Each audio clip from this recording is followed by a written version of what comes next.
ఈరోజు మా యొక్క భాగ్యం కళ్యాణ వెంకటేశ్వర స్వామి దగ్గర శ్రీనివాస మంగాపురంలో ఈరోజు గరుడోత్సవం. చూడండి, మన భాగ్యం కాకపోతే ఇప్పుడే స్వామివారి దర్శనం చేసుకుని మళ్ళీ స్వామివారి దర్శనానికి వెళ్తున్నాం. ఒక్క 10 రూపాయలు అంతే, సహస్రనామార్చన. ఈరోజు గరుడోత్సవం, శ్రీనివాస మంగాపురంలో గరుడోత్సవం. అద్భుతంగా అలంకారం, అదే రాత్రి వస్తే ఇంకా ఉంటుంది దేదీప్యమానంగా విద్యుత్ కాంతులతో వెలిగిపోతూ. ఇదిగాక సౌభాగ్యం, ఇదిగాక తపము, ఇదిగాక వైభవం ఇంకొకటి కలదా.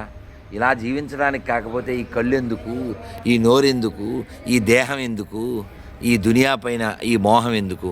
అందుకని మనం అందరం కూడా శ్రీ వెంకటేశ్వరుని అన్నమయ్య చెప్పినట్లుగా సేవింపరో జనులారా చేరి మొక్కరో భావింపనున్నాడిందరి భాగ్యము వలెను సేవింపరో. మళ్ళీ వెళ్తున్నాం, స్వామి పిలిచారు మమ్మల్ని.